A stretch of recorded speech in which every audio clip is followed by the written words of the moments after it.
good morning. Welcome to the International Spy Museum. I'm Peter Ernest, the Executive Director. This morning, as you may know, some of you may not, we have a special guest that we would like to announce and welcome. So I will tell you who that is. Amanda, the envelope, please. I noticed all the envelopes very difficult to open. This one was easier. Okay. So this morning, we are very, oh, they're not, I have to unfold it too. This is harder on TV in front of 1 billion people. Today's speaker is Tony Mendez. Okay.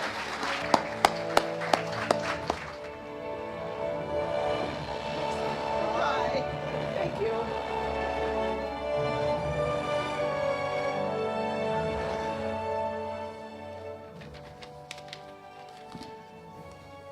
Tony and Jonna, welcome to the Spy Museum. As a member of the board, this is not the first time you've been here, but we're celebrating certainly a unique honor for you. And we have tried in our own way to honor you as Hollywood did. So we're seeing if the East Coast can keep up with the West Coast in some small way. We were not able to get a red carpet on short notice. Okay. And my understanding that the First Lady was not available today, but would be out of town. Tony, I think, needs no introduction. It truly does need no introduction for most of you. But perhaps for those of you who have not read much about Tony or don't go to the movies or, you know, have otherwise been off the planet for the last month or so. Tony served as Chief of Disguise and Chief of the Graphics and Authentication Division in the CIA.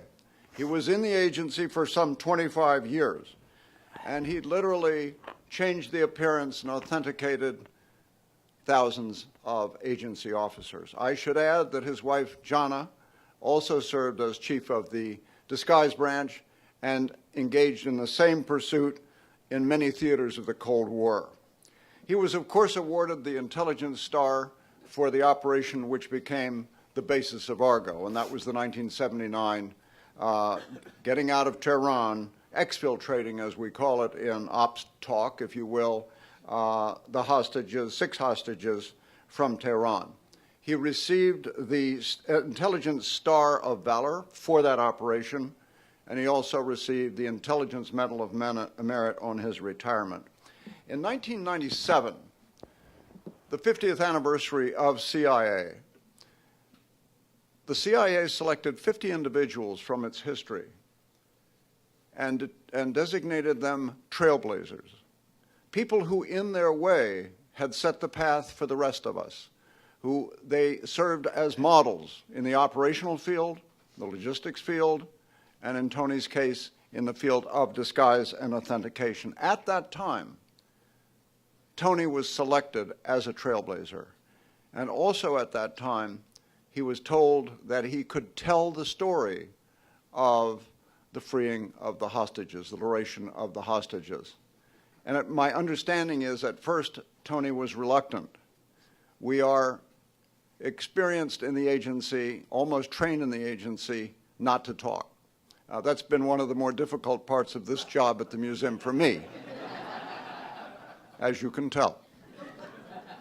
I should add that Tony is also a landscape painter and does lovely work, has been written up for that, also obviously an author, lecturer, and consultant. His first book was Master of Disguise, and then he wrote Spy Dust with Jonna, she is the co-author, and more recently, of course, Argo, which is all the way into paperback right now. And we have a table full of Tony's and Jonna's productions, including the video of Argo. Tony and Jonna will be here after the program to sign. So, plenty of publicity, Tony. This is the Washingtonian and New York Times. I really can't add anything more up to that, and I think now the audience would like to hear from you. Let's welcome again Tony and Jonna Mendez. just back from LA on Monday, still reeling from that experience. The opportunity to tell the story of Argo, a little bit of the behind-the-scenes story, doesn't necessarily appear in the book, doesn't necessarily appear in the movie.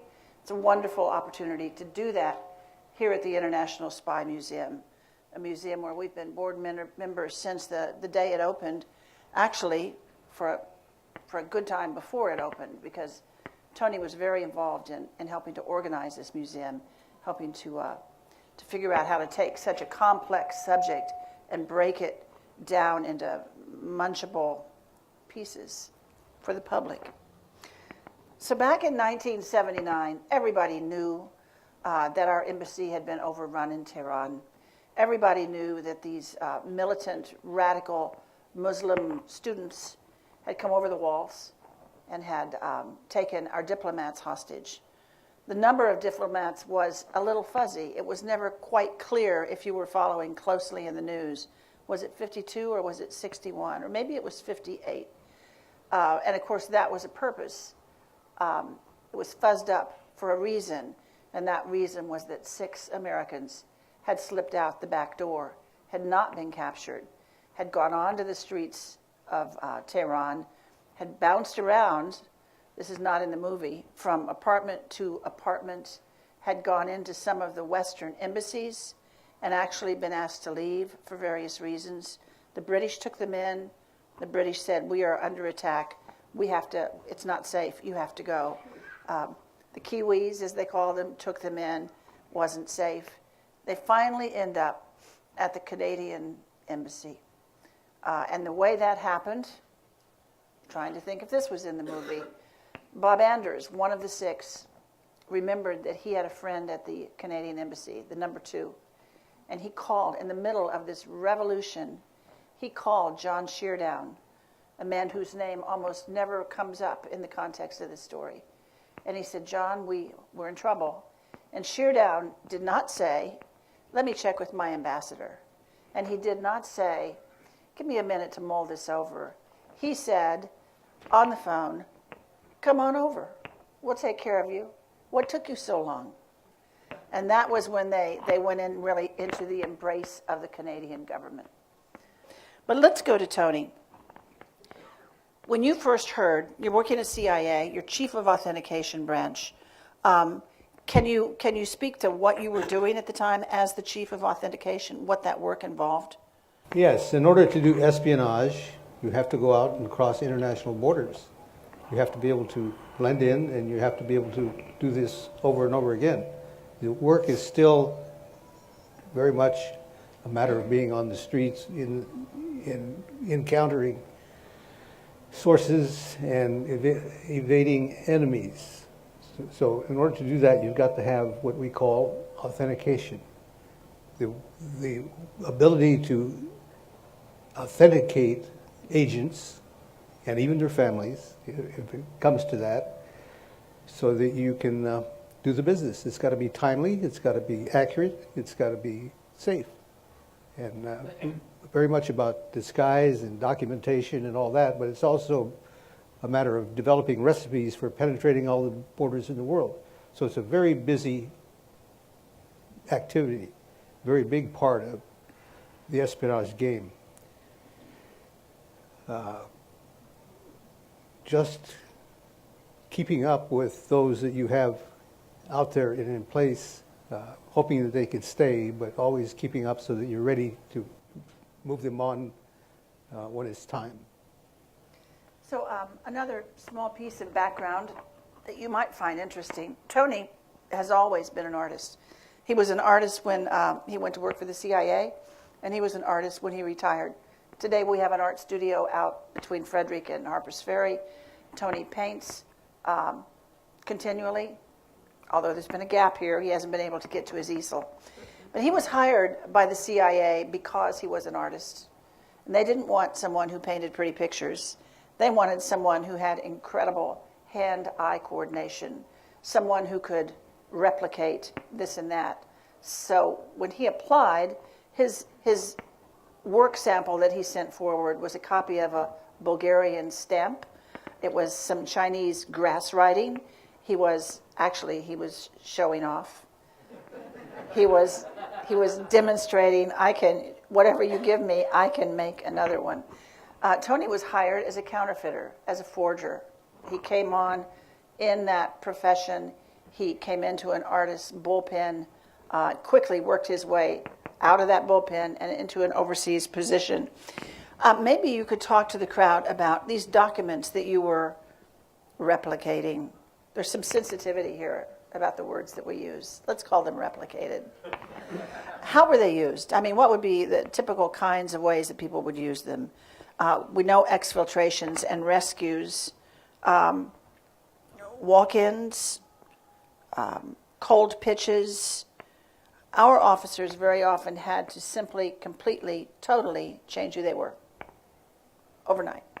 You could be an American in the evening, you had to be British in the morning, you had to be German in the morning, you had to be Spanish. Not just the way you looked, but what was in your wallet, what was in your purse. Did you have a lot of cases? We maintain as active cases about 15,000 cases a given day. So that's the level of activity in terms of easy to hard. It's easy to steal somebody's business card and learn what you can about them and then go out and pose at them. That's what we call piggybacking. So the guy at the bar that's asking you your life story and you give him your card, you've given him the most useful thing that you can have as an operations officer. And it's very easy to know where he is and borrow his identity. That's the easy way to do it. We call that flash examination. The deepest, most difficult thing that you do is reproduce travel documents. You don't say that you counterfeit and forge passports because that's against the law. So you'll see in our writings that we talk about foreign compounds instead of embassies, and we talk about travel documents instead of passports and so forth. So now you have the key of how to get away with it. But from easy to difficult, there's a lot of examples, and you end up trying to master all kinds of technologies. And the ideal thing is to invent the technology and then go out and market it, and therefore you own it. But things like that, it's more like robbing banks than it is making documents. So we sometimes call them security instruments. And during our tenure there, they kept getting more and more sophisticated. Holograms came about. So if you're going to replicate the document, can you replicate a hologram? The papers became more and more sophisticated. It became a matter of, are you willing to actually pursue this to the very bottom of the document to get it right? Even if that might mean getting the right tree so you can make the right pulp, so you can make the right paper, so you can put it in the document and it's real. It was such a painstaking operation. A lot of people say they can't believe that the U.S. government went to the pains it went to rescue these 6. You would not believe the pains that we went to give someone a document and say, you can risk your life with this. You can cross that hostile border and it will not be detected. Our rule of hand in issuing these documents is we would only hand it off if it was so good that we would cross that border using that document. That old saw about good enough for government work didn't apply where we worked. It had to be good enough that you would use it, and then you could give it to your to whoever it was you made it for. So these 6 were taken in by the Canadians. The Canadians, if you read Tony's book, if you put a little post-it every time he thanks the Canadians or mentions their heroics, it would you would have a forest of little post-its sticking out of the margin of the book. The Canadians took in these 6 at a time when the Iranians had just proven that diplomatic immunity did not exist in their country because our diplomats, were tied up and blindfolded and in the cellar of their own embassy. being a diplomat gave you no protection at that time. The fact that Ken Taylor and his wife and John Sheardown and his wife housed these people for 86 days was such an act of courage. John Sheardown's wife was not a Canadian citizen. She had no protection at all. Had they been found harboring these Americans, God knows what would have happened to them. The Iranians wanted proof that all the Americans in the embassy were spies. And certainly the fact that these were hiding and were being concealed from them would have given them more proof than they needed. But they couldn't stay there forever. They stayed there 86 days. 86 days they were sheltered, they were protected, they were fed, they were taken care of. But it's got to come to an end.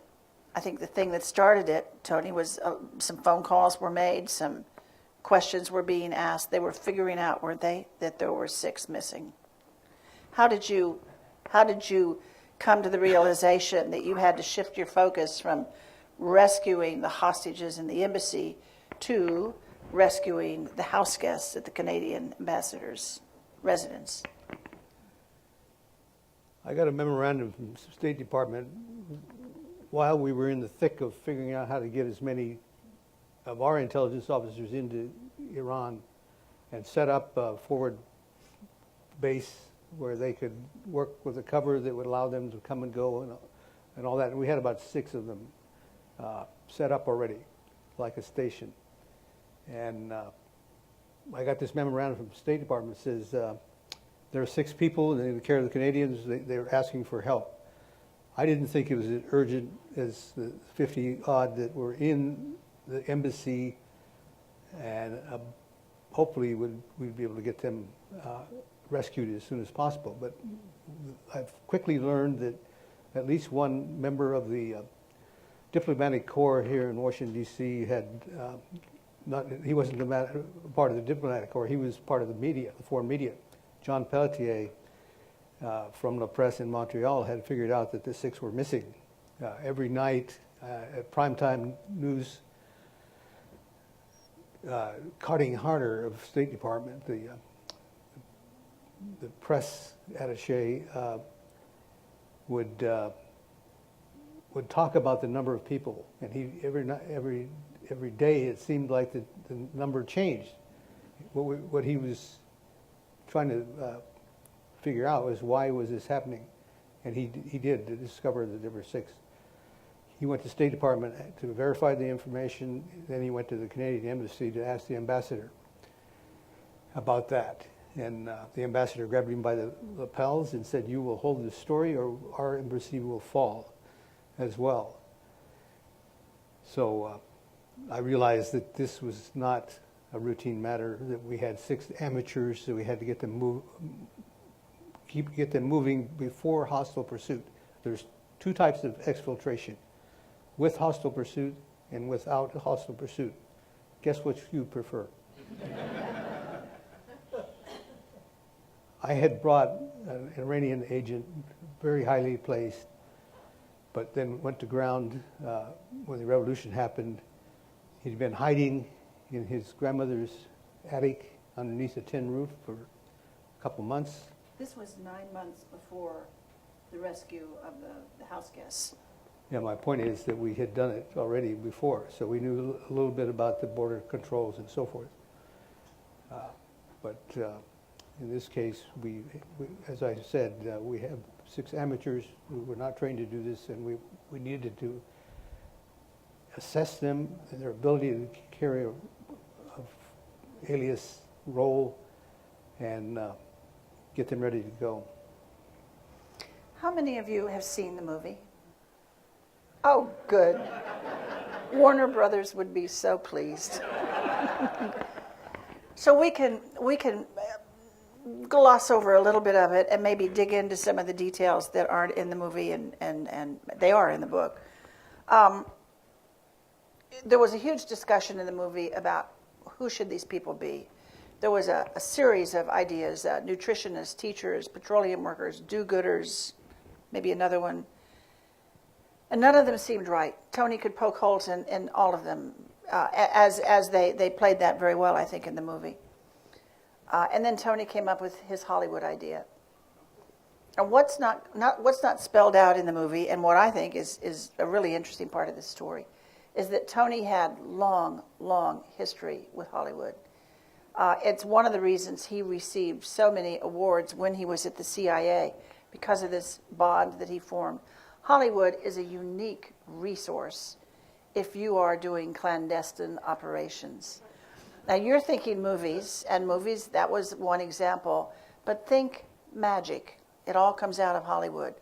The idea of deception and illusion, it's all born in Hollywood. And even then, when you're thinking of magic, you're thinking of David Copperfield or someone like David Copperfield. We don't care about him. He's the performer. What Tony was always interested in were the magic builders. There's an engineering thing that goes on behind each one of these magic acts. David Copperfield flies, and you're so impressed, but you know he's not flying, and you know there's a mechanical thing going on. Well, we were always interested in the mechanical thing. We were always interested in making someone disappear in the middle of the stage, or in the middle of the embassy courtyard, or maybe in the parking garage down below the embassy. What they were doing was intensely interesting to us. And Tony formed a relationship with a good number of them. One of them is in the film, the character played by John Goodman. That man, who we don't name because of some prehistoric rule, we cannot name him, but he's in this museum. There's a picture of him with Walter Matthau, right? Holding a chimp. Go see it in the exhibit. We call him JC. And JC and Tony were best buddies. And he was a genius. I think you've said he's one of the few bona fide geniuses you met in your life. It's true. He came up with incredible solutions to problems. So when Tony is faced with this idea of how are you going to move this group, you have to surface 6 people who, in theory, have never been in Tehran, explain them, and then move them out of the country. It's a tribe, Tony says. It's a new tribe. What are you going to call this tribe? And so you called LA and you talked to JC and I said, JC, how many people in a location scouting party scouting for a movie? He said 6 or 8. I said, perfect. What are their what are their specialties? And anybody could guess what they might be. There'd be a cameraman, there'd be a script consultant, there would be a director, a producer, you name it. And what we had to do is build that kind of cover around the 6 people. We had to get them ready, assess their ability to carry it off, and teach them how to play the role. And that's really what is the crux of any exfiltration. You're there to prep them, but you're also there to verify that they can carry it off. A really good role player can do it without props, can do it with waving hands and make you believe. But you could put 6 pounds of makeup on another kind of individual, wasn't necessarily a failed operations officer, but wasn't really good at pretending, and they would still be themselves. What the control people are looking for are worry waves coming off of individuals as they come through the departure hall at the airport. And they're very good at spotting a demeanor that is not right. And that's what you have to avoid. The audience who finds you out. so rather than do what we would normally do, which is to give these people a cover story that was so boring, so uninteresting, that they would just melt into the crowd. No one would notice them.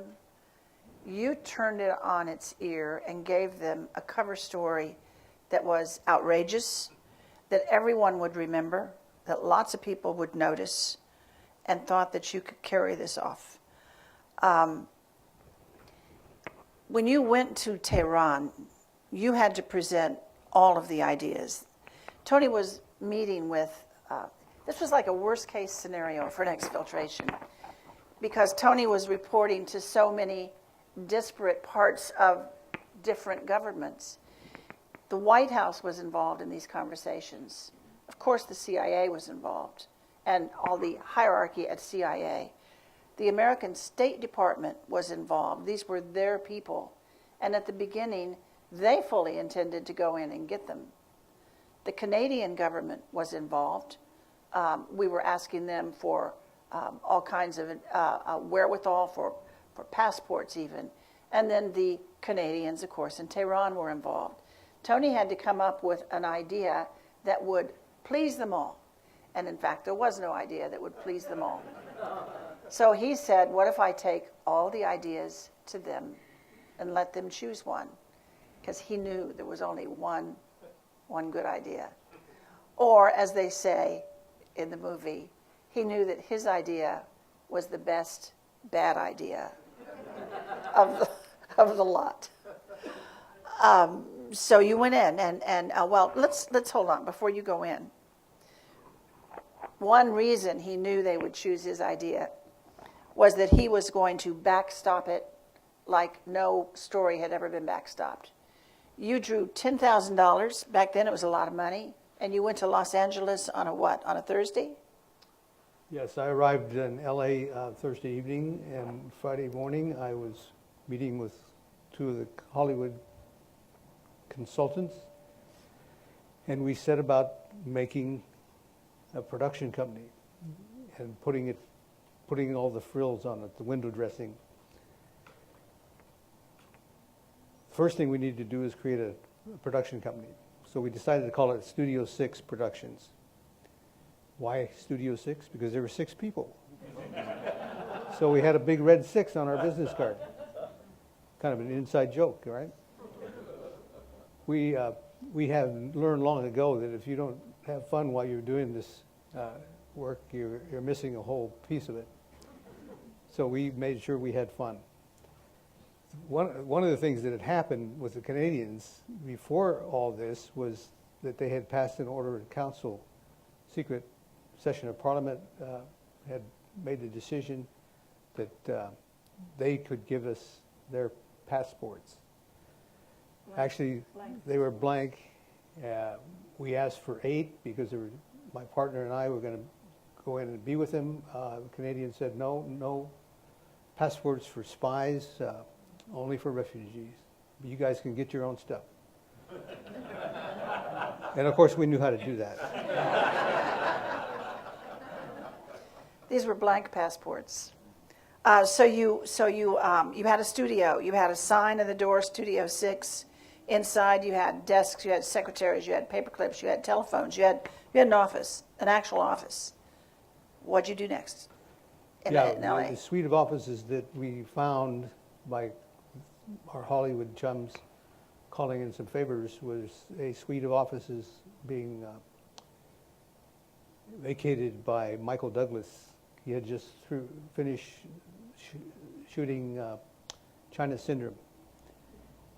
And So he was out on Thursday and you were in on Friday. we hung up our sign, Studio 6 Productions, and then we set about deciding what we were going to do for a movie script. So we were there on Sunday going through some scripts that our consultants had collected, looking for the story that would support our theme. And we came across the script that was now defunct. The production company had gone broke because the producers had embezzled the funds. It was really a nice looking package because they got Jack Kirby, the cartoonist, to do the illustrations and the storyboards. And so we had a nice visual representation. I was making up a portfolio of things that I would carry as the production manager to support our legend. And one of the things that we did was made dossiers for each of the 6 so that they could learn who they were ostensibly and get into the role. But I could also use it as eyewash for those who are challenging us at the Ministry of National Guidance or wherever. Tony, what about the newspapers, the Variety, the Hollywood Reporter? So once we figured that we had a good script, we then had to get it out and advertise it. So JC and I went down to Hollywood Reporter and Variety and took out full-page ads. We decided to call our movie Argo because it was the punchline to a knock-knock joke that we would tell when times were tight and people were obviously getting frayed at the edges. And it was basically, Argo yourself. Homemade. And so that would break the ice. So we have a movie, Argo, a cosmic conflagration, entering into principal photography in March 1980. So in effect, the CIA went out to LA and scammed Hollywood. Is that fair? Because Hollywood starts calling the Studio 6 office. They want Tony to hire their brother. They want them to. They want to send scripts in, and in fact, we always forget to say this. They collected 26 scripts during the time that Studio 6 was open, 6 weeks. One from Lucas and one from Spielberg. Wow. There are rumors in LA. I mean, this happens so often that production companies pop up and then they disappear. It's supposed to be, I don't know if this is true, a way that the mafia launders money. They always have a script, and every once in a while, one of the scripts actually turns into a hit.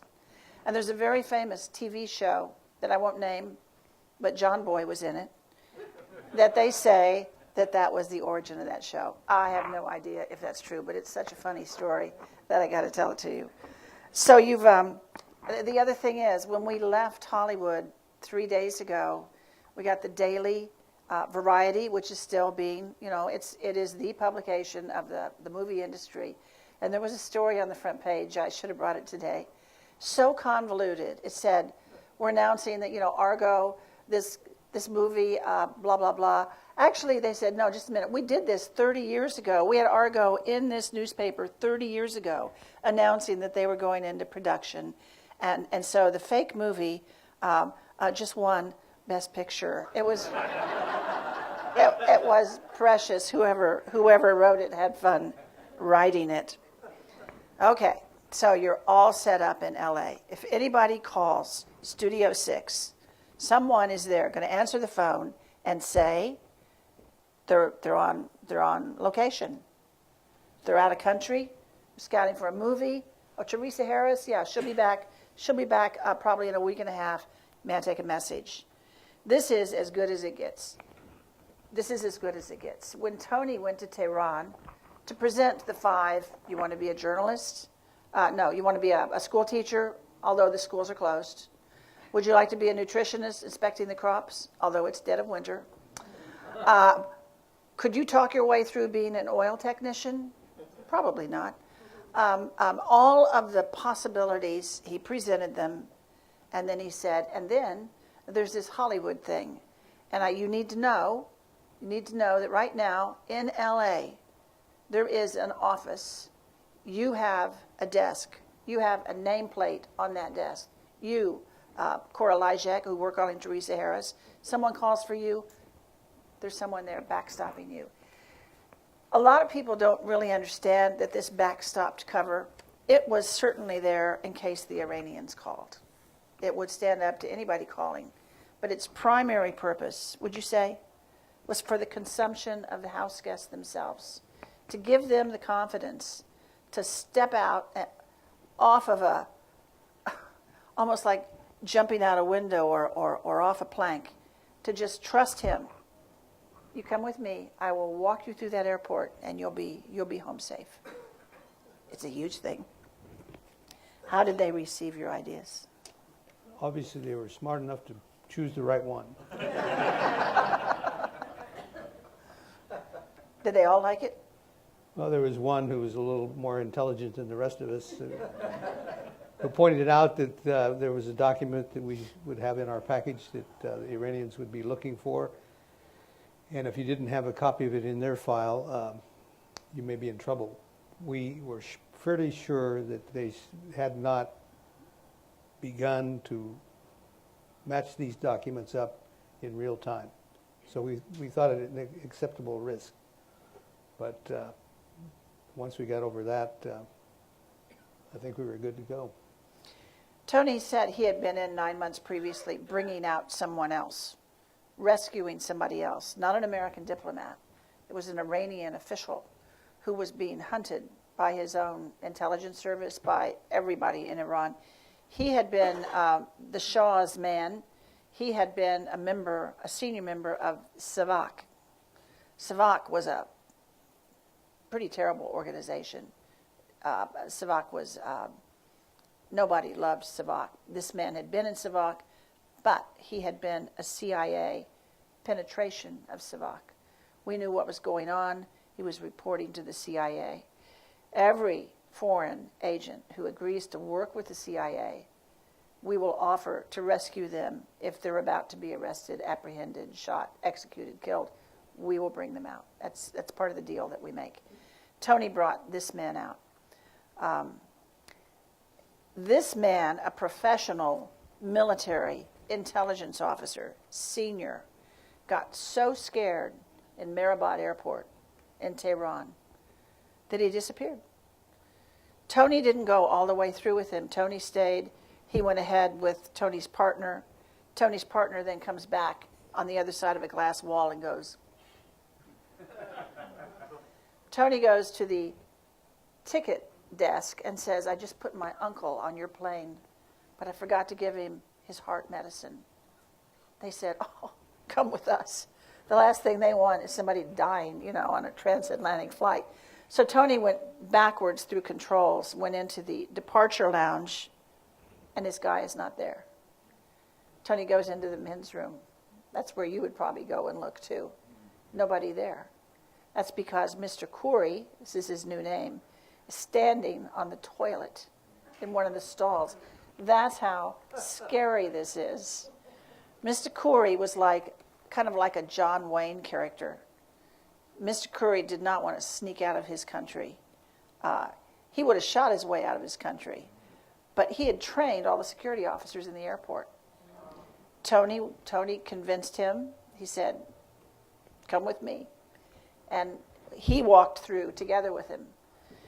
When you guys flew back to the States, you were what, on some big military transport? The only two guys on a C-141, and the crew was wondering who we were and why is that guy holding the other guy's leg all across the Atlantic.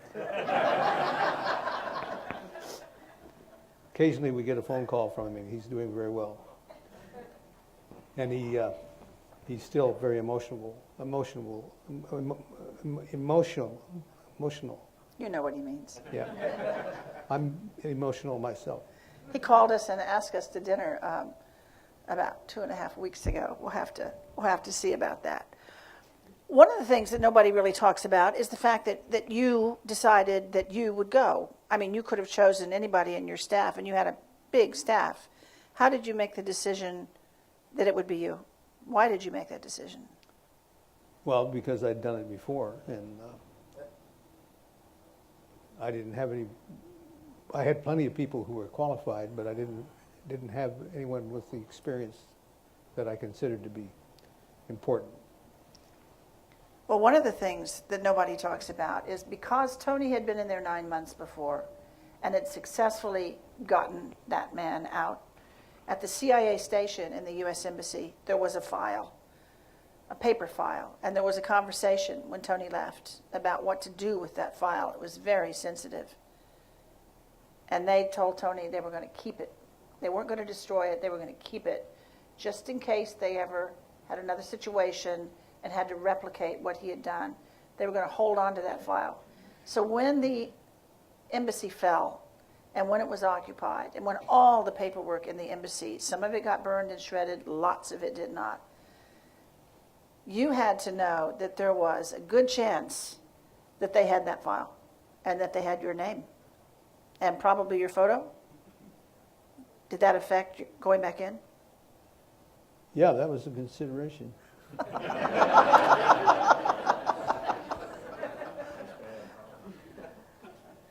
And you decided that was okay. You were. Well, you have every now and then in these kinds of operations, you have the moment when your gut starts to talk to you.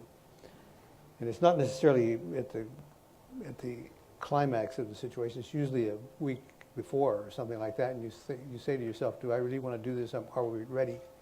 And you do the gut check and you do the counting. And if everything comes up above 90% in your confidence, then you're good to go.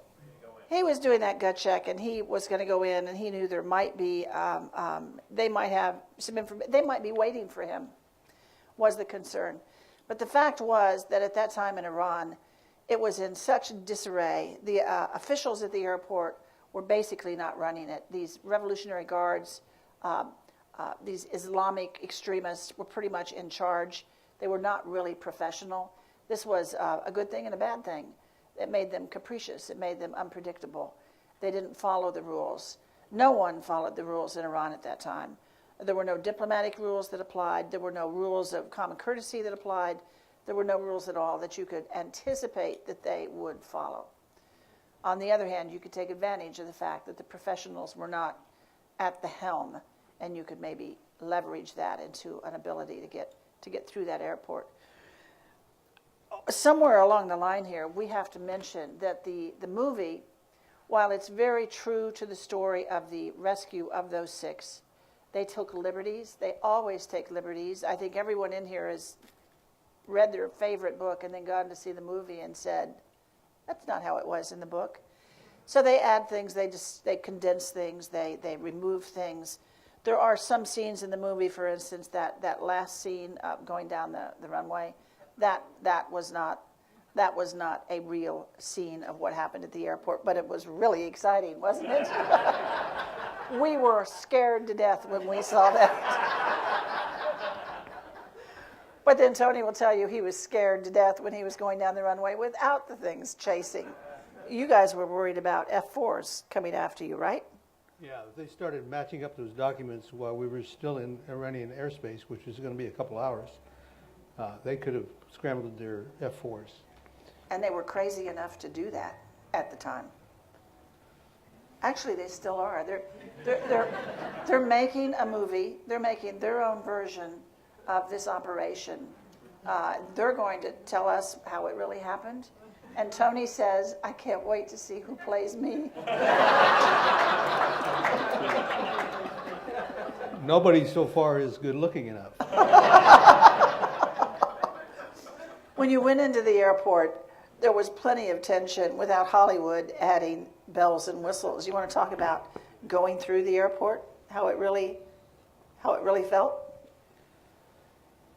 Well, there were checkpoints for security, customs, airline, immigration, and then a final security check. What you have to do in exfiltration is build your cover so that you can address the things that each checkpoint is concerned with. They don't necessarily talk to each other. This is worldwide. The departments do not necessarily talk to each other, have no common agenda. So what you have to do is build your recipe based on the gaps in that chain of security. And that's where you overwhelm their senses and do the misdirection that they do in magic to make everybody believe that they're seeing this when in fact they're seeing that. So security, customs was easy, airline was okay, but when we got to immigration, that's when the yellow slip would be turned in so that they could match it with a white slip. The forged yellow slips. So we all walked up there together, put down our document packages, and the immigration guy looked at our pile. He looked at us, scarfed up all the documents, and went into the back room. That's where secondary is. That's where you get the hostile interrogation. But within a couple of minutes, the immigration officer came out stirring a cup of tea. He was taking a tea break. And they were having a heart attack. So then he started stamping and signing our yellow slips and our passports and so forth. And we were good to go.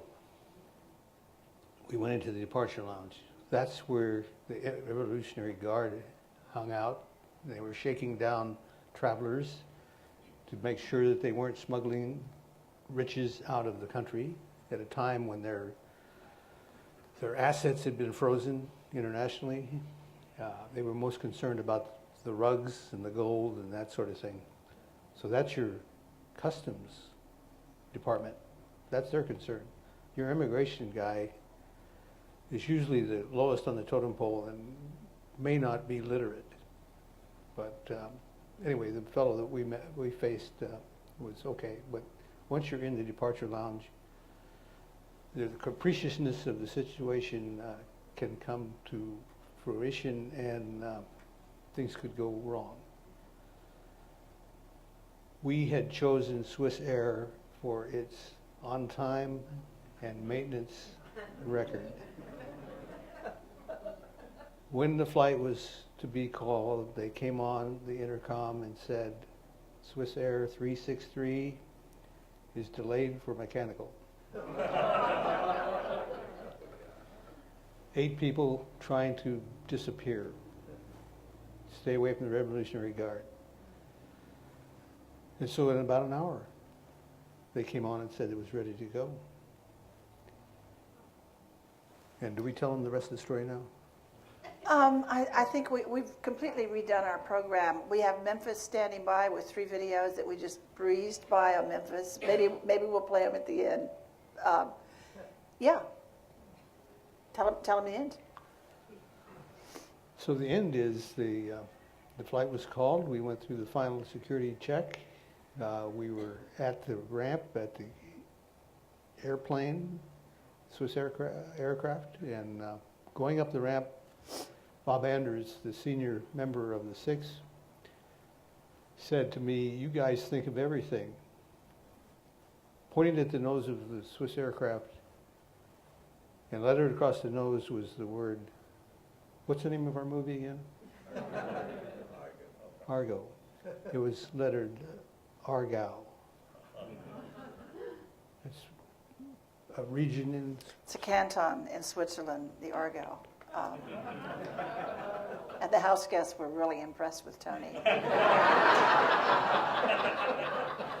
You can go online and look at a picture of Argo. It's still in service. That's right. That's right. Do you want to keep going? Yeah, why don't you say what happened in Zurich?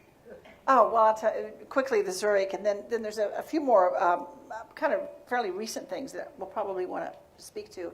In Zurich, in case you want to know what it's like to be a CIA officer and successfully almost save the world on Tuesday, what happens on Wednesday?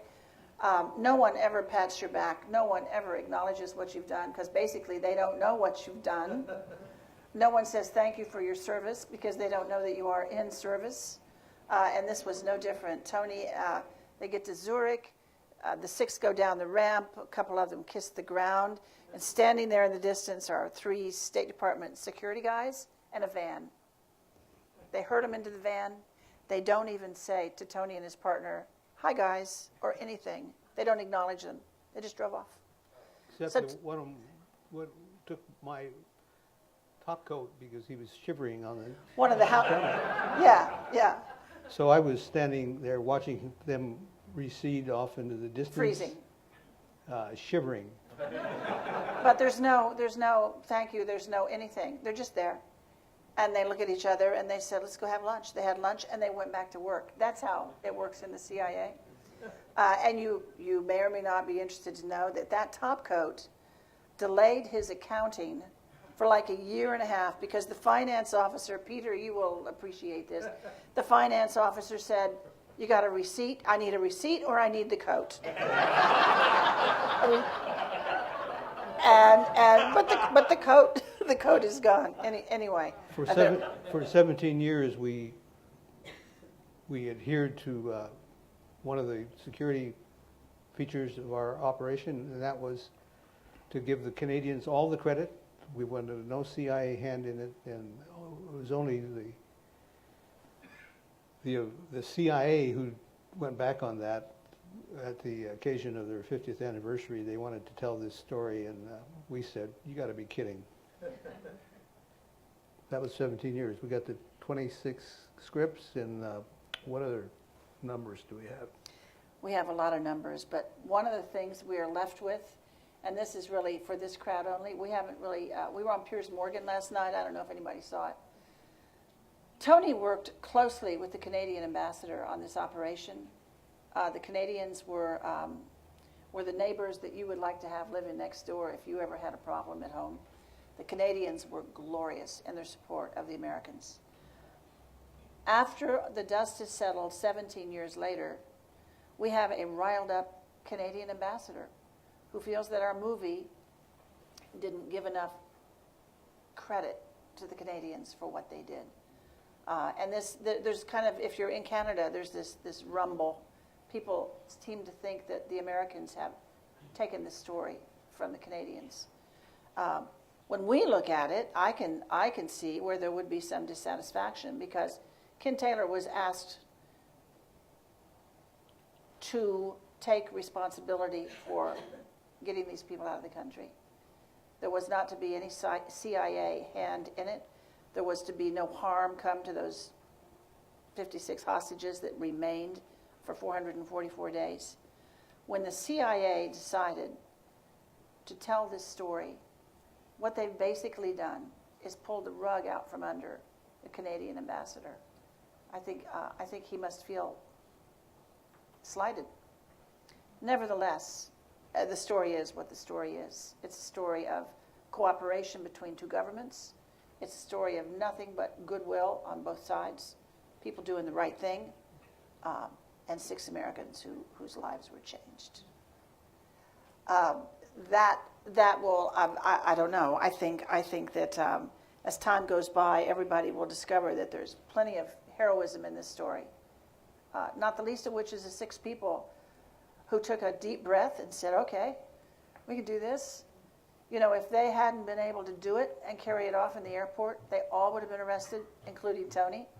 So they were holding on to each other for dear life, and to Tony, and it actually worked.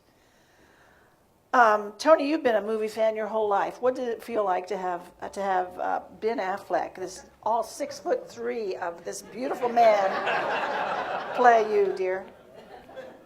Like I said, he's a nice guy, but he's not good looking enough. Do you know Tony told what show was it? George Stephanopoulos, that we really would have preferred to have Clooney play him. Especially the women were disappointed that it was Ben. Ben Affleck loves this stuff. He loves to banter with Tony, but Tony's been giving him a hard time.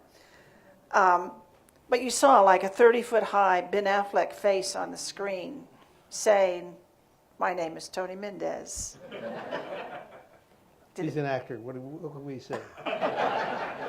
It brought up an interesting point, though. Tony never told the house guest his name. His name, when he went in, was Kevin Costa Harkins. He was supposed to be Irish. They always called him Kevin. They knew him as Kevin. When it was finished, they knew him as Kevin. It was a couple of months later at Foggy Bottom Metro stop in D.C., Tony was catching a subway, and across the tracks is Bob Anders. And he goes, "Kevin!" And Tony just kept walking, of course. Because Tony's been 10 other people since he was Kevin, and you can't remember them. But Bob Anders came and found him, and they ended up having a picnic out in the Blue Ridge Mountains where we live, and we've been getting together with them fairly regularly since then. There have been reunions and various sightings around the place. There's a fun story about Tony taking Ben Affleck to CIA. First of all, the screenwriter came and stayed with us and was in this area for almost a week. this brilliant, brilliant screenwriter named Chris Terrio, who we love, and he won an Oscar the other night. Ben Affleck came, and he stayed at the Ritz-Carlton. We picked him up. I was not there. I was going to drive them around while they saw all the places that are in the movie. And then I said to my son, maybe you would like to do this, my 18-year-old son at the time. Maybe you would like to drive Ben Affleck. Are you kidding? I think he had had his driver's license like 3 months, but Ben didn't know that. So they went to all the sites, and then they're going out to the CIA. And there was the CIA had agreed. Tony asked. They said, yes, bring him in. We'll show him. We'll show him your old office. We'll show him the ops center. That's fine. And they're going to film a little bit on the ground floor. So Ben's first visit out to CIA, there was a lead car. It was 3 people from what office? Public Affairs. And then our car. Was there somebody behind? No. 2 cars. So they're going in through the gate on 123, and this is a very sensitive place. There was a terrible thing that happened at that gate years ago. People were shot. People were killed. Security there is sensitive, and so as you go in, there's a squawk box on a pillar, and typically you stop, you give your name, you give your information. They say, please proceed. The first car said to our 18-year-old son, you do what we do. When we get to that squawk box, we're speaking for all of us. Don't say anything. When we pull away, you pull away. You do not have to stop for the squawk box. Tony's in the back seat. Ben's in the passenger. My 18-year-old son is driving. The first car goes, pulls away, and Tony says, Jesse, don't screw this up. So Jesse pulls forward, goes past the squawk box, and 8 guys with M16 rifles jump out of the guard place. Stop, stop, stop. And I said to my son, what did you do? He said, Wise kid. I said, what did Ben do? He said, Ben looked around, and he looked, and he said, oh, shit. I said, what did your dad do? He said, Dad just laughed. And then it was okay. Because one of them said, oh, it's him, guns down, it's him. They knew he was coming. They just didn't know he was coming in my old scratched up Murano. That's what it was. That's story number 1. There was one other story. When the script was written, Tony has 3 kids. In the movie, Tony has 1. This is what they do in Hollywood. They just discard things. So we showed the script to the kids and said, you've been written out of the story. Hope you don't mind. And they said, we don't mind, but who's Michael? Who's Michael? They named him Michael. If they're going to just give you 1 kid, name him Ian. Now, Ian's the 3rd child, and Ian died 3.5 years ago of colon cancer. Name him Ian. So we actually called, and they said, of course. And then they called back. This goes against the idea of Hollywood as a terrible place to work. They called back, and they said, do you have pictures of Ian when he was the age at that time? We said, yes. They said, send us pictures. So little black and white pictures of a very cute child. And I don't know how they cast the boy in the movie that plays Ian, but he looks very much like the pictures that we sent them. So if in the movie, it's just fleeting, but it's so important to us. There are real pictures of Ian in that little boy's bedroom. That was the first thing. The second thing was, the first time we saw the movie, we sat through all the credits, and they're enormous. No one sits through all of them. We did. And at the very, very end, finally, when it's over, comes this last thing, and it says, in memoriam to Ian Mendez. So we called again. That was a surprise, and talked to his executive and said, who put that in? Who thought that up? And they said, Ben. Ben put it in. Yeah, he's a very sensitive guy. We really, for many, many reasons, but that is one of the reasons, we really, really liked working with Ben Affleck and the people he's surrounded himself with. We have a literary agent in New York. She does books, but then she represents books to movies because books are dying, you know. And she said to us, you two have no idea how unusual your experience in having this movie made, how unusual it was, that it was so respectful, that there was such skill and talent, that it was just surrounded with an aura. And I really think that that's true. It was nothing but a wonderful, wonderful experience. Part of me is glad it's over because it's an exhausting, wonderful experience. Part of me is sorry that it's over. I'm still exhausted. Yeah. He's going with exhaustion. We did a showing of the movie. The museum did a showing. We did it at the Goethe Institute for space reasons. And Tony and Jonna were there. And after the showing, and one of the fellows that, I think it was Anders himself, was also there. And after the showing, Anders came up and said, now, this is one of the people who was free, all right? And he said, you know, Peter, he said, I've seen this movie 3 times, and I'm on the edge of my seat every time. Everybody knows how it comes out, for heaven's sake. By the way, I should mention, I know some of you are members of the museum, and some of you perhaps haven't visited. We hope that you do. In the very first room in the museum, Covers and Legends, there is a display case with some of the memorabilia from Tony, including his medal and some of the papering of his adventure, as it was. And it includes a picture with President Carter when, even though he wasn't thanked in Zurich, he was thanked personally by the president after it was over. One thing I would add, Tony and Jonna have been with the museum and are very instrumental in much that we've done. And one of their major contributions is to a galley there that is about disguise. And there are also some interactive devices. Including in that gallery, is a photograph of a gentleman in Hollywood. And he had been approached, I think, originally by Tony when we were trying to improve our expertise, our disguise expertise. And he was so helpful that by the end of the Cold War, the agency had given him a medal for his service. He was very proud of the medal, and I think for a long time didn't show it, but now there is a photograph of him in that gallery. His name is John Chambers. I have no idea whether he's the JC that you were referring to. I couldn't really say. I think probably you contributed the photograph. Okay. Anyway, why don't we go ahead and Tony and Jonna will take questions, and I would ask you wait for the mic simply because other people can hear your question, and also it helps the people who are videoing. Let me make one quick comment about JC. The last time we saw him, he was in the Hollywood Actors Retirement Home on Mulholland Drive out in LA. He had had a stroke and he was in a wheelchair. His room was a big room. It had a huge, long, maybe a 20-foot wall, and it was covered with pictures of him with Elizabeth Taylor and him with Shirley Temple and him with everybody in the world. In the middle of it, there was a kind of a big white space, and in the middle of the white space was his CIA medal.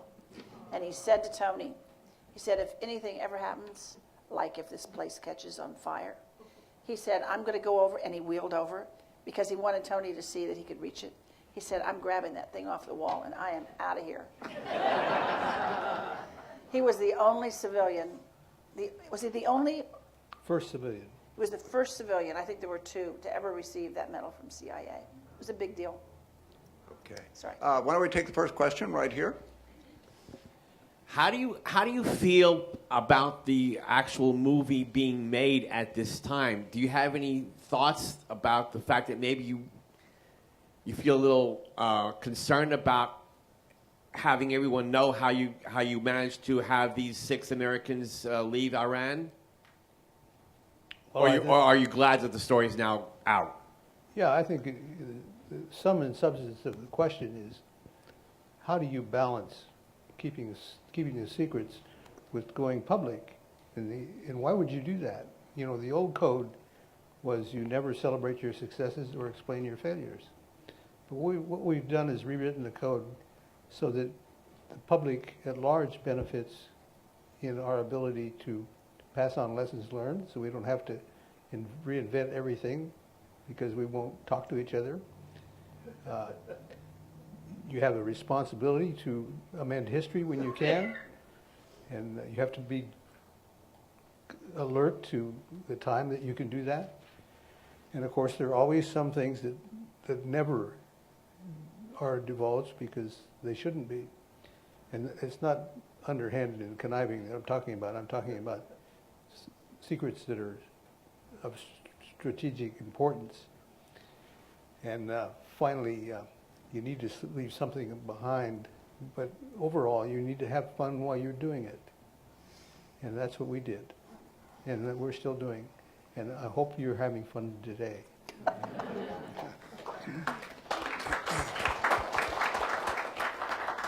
The decision, and I think it came out earlier, was to release the story, in effect, was an agency decision, not Tony's. So that even at the time of in 1997, when he was designated a trailblazer, there was an official account of the story. And of course, when I think you also included it in Master of Disguise. Yes. And eventually, that was spotted by the movie producers when a version of it was run in Wired magazine. So it's not as if the information had not been out. There simply had not been a feature film made of it. Would you add to that? At the Golden Globes, Bill Clinton was there, and someone tapped Tony and said, "Bill Clinton wants to meet you," and we went back to meet Bill Clinton, and Daniel Day-Lewis was just walking out the door as we walked in, and Clinton was doing that. We like Bill Clinton. Clinton had Tony's hand and his arm around him and just all this stuff, and he was telling Tony that he had declassified this story. He wanted to own a little bit of it, so that was fine. Success has many fathers. Yes. How about right back there, Amanda? With the Revolutionary Guard sort of running around, how did you know that they would bite and be interested in having a movie scouted in such a fervently Islamic country? And secondly, when you went around and made your pitches to the various places, how were you received? The Iranians had made a decision that in order to dampen the effect of having their foreign assets frozen, that they should promote tourism. So they had an advertising campaign going on, advertising Europe, ski packages for Iran. During the revolution. During the revolution. So the Ministry of National Guidance, we played right into their strategic program. We were going to bring some hard currency into the country while we were making our movie, and they would therefore benefit, and that seemed good to them.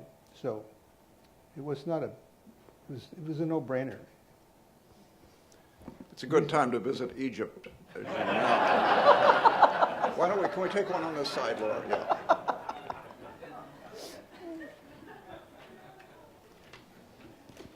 Congratulations on a wonderful and exciting adventure.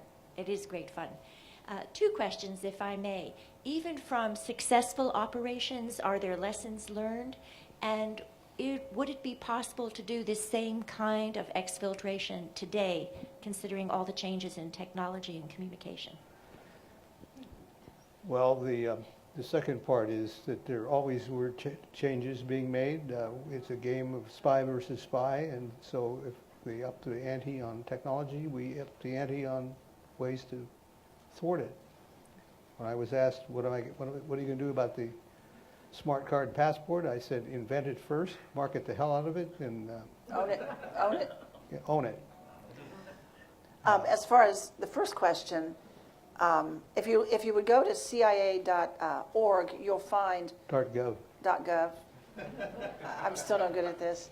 You'll find Tony's report of this operation. It's his original report that he wrote maybe 2-3 weeks after it happened. It's the after action. It's required. It's basically the official CIA report of the op, and it's public, which is the unusual thing. That's how you do the lessons learned. You writing that report, you talk about what worked, what didn't work, what you would change. And inside the CIA, it's usually available for people to look at. The unusual thing about this one is that it's been on the CIA website for, well, since 1997. And that's one way. It's almost a flaw at intelligence agencies, though, that they don't look back very carefully at their own history sometimes. You're always working on tomorrow. You're always putting out the fire that's getting ready to erupt here, erupt there. So things like this, it's a reminder that it's good to look back and see what your successes were and what your failures were. So the answer is yes, we know how to do that and we benefit from it. This is the report I was referring to in answer to your question as to the facts of the story. But, okay? Rumor has it that perhaps the ambassador shouldn't be so upset.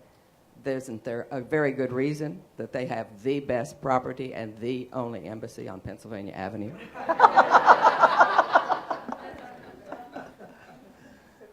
I don't think the Canadians are upset. I think the ambassador is upset. And I think he'll get over it. We've done a series of talks over the years. We've got 3 books. We've done book talks, book signings, and one of the most memorable and one of the warmest evenings we've had doing that was in Canada, in Ottawa. 400 and some members of their intelligence service came to give Tony a standing ovation, and we signed more books that night than I think anywhere ever. The intelligence service seems happy to have been a big part of this operation. And There's a couple in the back there, man. Quite an Or have you got one right there? Okay. Are there successful examples of foreign governments exfiltrating people from the United States? Plenty of examples. Intelligence services are graded on certain aspects of operation and analysis and so forth. And one of the grading points is, can you do exfiltrations? We could give you a ranking of the top 6, but then we'd have to put you away in the closet. it's a nice way of saying it. I think in the back, is that where you were? Yes. Okay. When did the Iranians found out what happened, and then did they retaliate at all? The foreign minister, Gospode, said, Canada will pay this violation of our sovereignty. That's A right. week later, he was hung. They hung him. They executed him.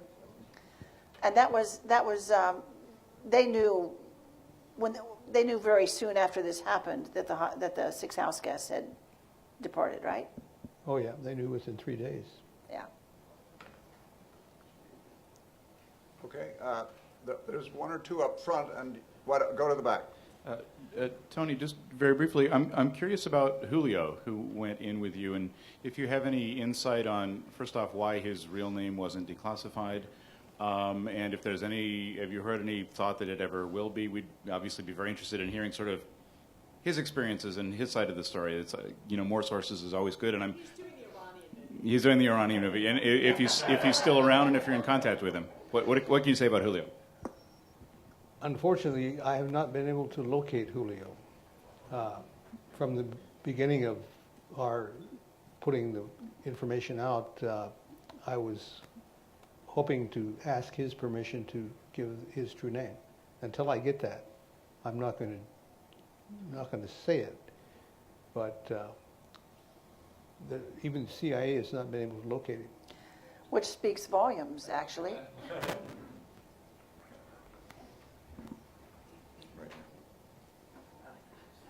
Further to that, the CIA commissioned a portrait of me and Julio in the ambassador's office in the Tehran embassy.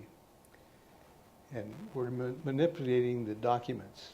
I've got an ink pad, some chops, some pens and ink and whatever all I needed to finalize those documents. Julio is sitting with his back to me, to the To the viewer. viewer, So he's there, but his face is not recognizable.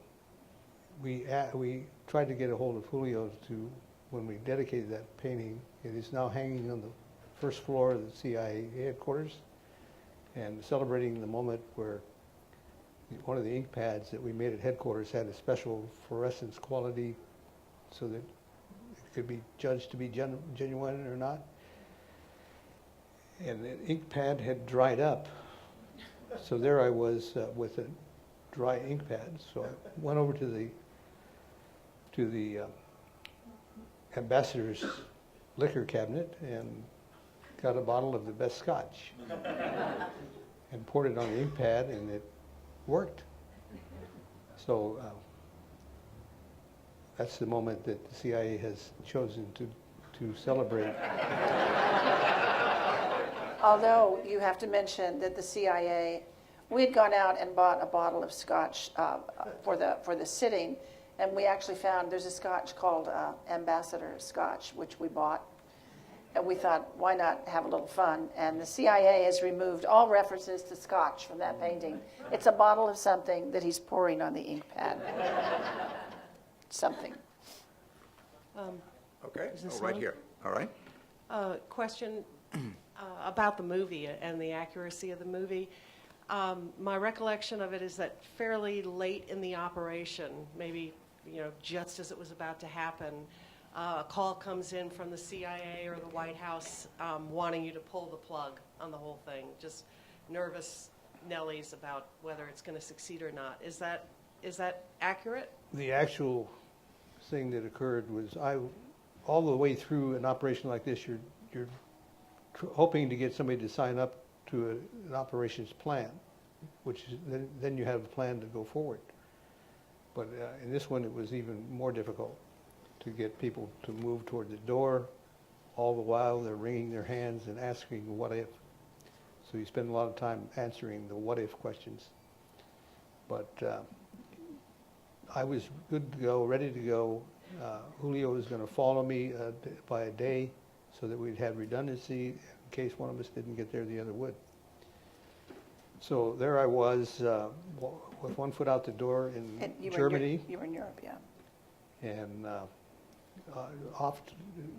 about to be off to the airport when somebody came out and said, "Stop. The president is making a finding." We looked at each other and said, "What's a finding?" Well, he was going through the ops plan again. And in about 20 minutes, we got a message that said, "Your mission has been approved. Good luck. Signed, the president." Doesn't happen like that all the time. So it's not exactly pull the plug. It's one more time, we're going to ask you if you're really serious about this stupid idea. But that was classic Jimmy Carter. Everyone said he was always in the weeds. I mean, when Tony went into Jimmy Carter's office to meet him after the operation, to get congratulated and the photo and all that stuff, Carter's on the phone. He had to wait. Carter's on the phone wordsmithing a memo, getting someone to change the word hate to abhor. He was all about the granular, and that's what that stop was all about. He had to see it one more time. It was unprecedented to have a president do that. But it's more sexy in the movie. Right here. I was not adverse to the idea of telling my boss that he was wrong and I was going to go over his head. So there's some truth to the matter. A couple of days ago, I watched a Discovery Channel program also about the Argo events, and it showed you, or someone not as handsome as you, at the airport. Most aren't. Yeah. Going over and asking a local contact whether the mechanical difficulty on Swiss Air was for real. Did that actually happen? Did you work with any local contacts, any local assets in this operation? One of the things that doesn't come out often is the fact that there were more ambassadors involved. Generally in exfiltration, you're on your own in the departure area, in going through controls and so forth. You have no access to anyone. But in this case, the fellows from other embassies will say, not to be identified until they're ready to do so, they were there. They not only took me to the airport, drove me ahead of time so that I could reconnoiter and make sure everything looked right. Then I waved the 6 in. We got to the departure lounge eventually, and that's when they announced the mechanical. I was able to get information on what was the mechanical all about and what is our prognosis quite readily, because I had help from a lot of people. So that was unusual. It is true, what you asked. All right, I would like to just take a moment to thank all of you for coming to these sessions. I'd like to thank the Smithsonian docents for helping with the logistics and getting people in expeditiously and seated. And I would ask just one favor, and that is perhaps Amanda, you could come up and take Tony and Jonna back for the signing. I'm sure half the audience wants to come up and thank them or congratulate them. I think we need to get them back because there'll be people waiting to get signed books and so forth. And one last time, I'd like to thank Tony and Jonna so much for their service and for joining us here today for this session. Thank you. Thank you, Peter.